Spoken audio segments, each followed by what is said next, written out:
Operation Christmas Child begins. Student Senate hammers on homecoming details. And we go behind the shield to examine an important issue that affects athletics. Welcome to October, everyone. I'm Scarlett. And I'm Cooper, and it's time to refresh your update. Right now.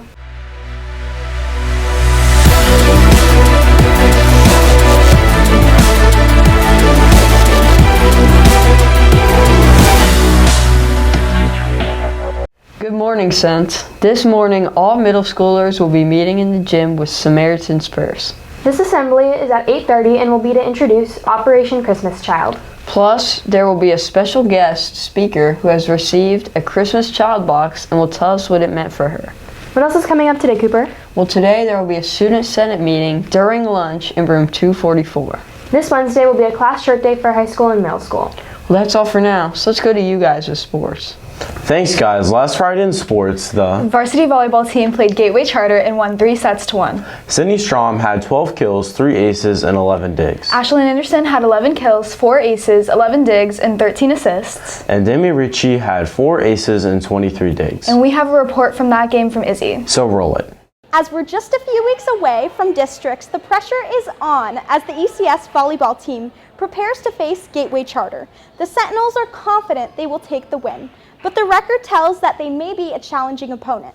The Lady Sentinels are also just coming off a loss, but they are eager to change the course of the season and are starting this game off with a clean slate. As the first set began, the Lady Sentinels came in with a lot of momentum. I think the girls came in, pepped up, ready to win, and they were just playing their game. We put the ball away. This worked in their favor as it led them to win the first set. The second set also seemed to come easy as the energy stayed consistent and mistakes were kept to a minimum. However, there was a change in the third set. Gateway Charter began to gain momentum and make stronger plays, whereas ECS started to have some miscommunications at the net. We just weren't talking as much as we were the first 2 sets, so we kind of got down on ourselves a little bit more. Due to this, Gateway Charter took the lead and won the set with a score of 25-21. What looked like a sure win for the Sentinels now became unpredictable as the teams entered the fourth set. Gateway continued their patterns. Gateway picked up their defense. They were playing really scrappy and they just out-hustled us. The last set was neck and neck as the Griffins dominated up until about halfway through when the Sentinels began to make a comeback, winning with a close score of 25-23. We're going to work and practice more on communication and working as a team, just getting the passing, and then that way we can set and kill the ball. It was great to pick it up the last set and take the victory. These ladies hope to take another win when they play on Tuesday at LaBelle at 6:30. Reporting for the update, this is Izzy Goodman. On Saturday, there was a cross-country meet at Ave Maria. In the middle school girls race, Ashley Villaflor took 5th place with a time of 13:03, and Lillian Lampett took 11th with a time of 13:41. In the girls varsity race, Mackenzie Thompson took 7th overall with a time of 22:16. And Lauren Taylor had set a season PR. Good job, Lauren. Thank you, Jordan. In the varsity boys race, Charles Butler set a season PR with a time of 23:20. Hogan Gibbs set a PR with a time of 26:51. Well, there's only one event tonight, and that's the middle school cross country as they wrap up their season with the GCAC meet at community school. They will be dismissed early at 2 p.m. today. But for this week's Behind the Shield, we wanted to bring you a report on something new that can affect high school athletes. This topic is highly controversial, and Florida is one of the few states against the new bill. Let's check out the report from Lauren, then send it to the final announcements. Roll it. When you first think of sponsorships, your mind probably goes to pro athletes or college breakouts. However, this may not be the case anymore.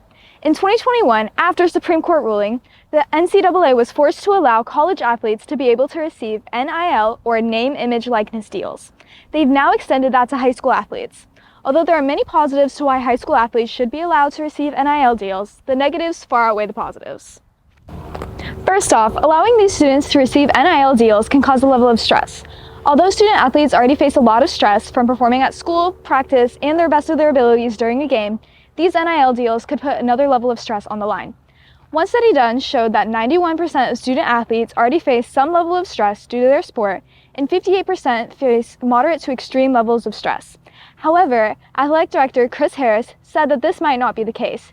He said that, Actually, I don't think it'll affect it either way. I mean, you're already talking about the student athlete is already making plays, so he's doing something he loves to do or she loves to do.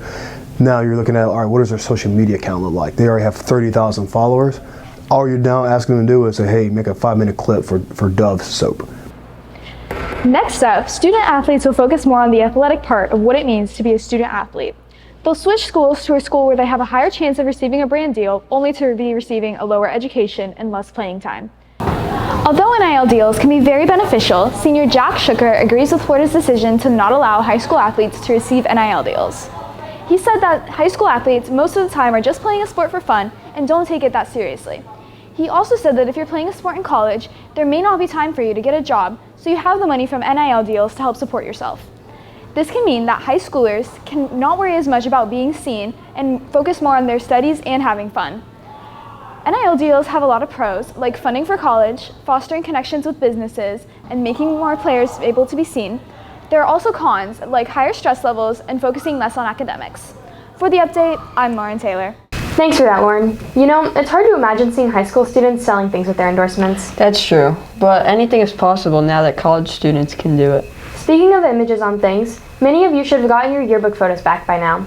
But if you didn't make it to school that day, or you don't like your photos, listen up. That's right. Picture Day, Retake Day is coming up in a few weeks on October 16th, which is right before fall break. But we'll be sure to remind you about it again before then. So that wraps up things for us today. Have a great Monday, Sentinels.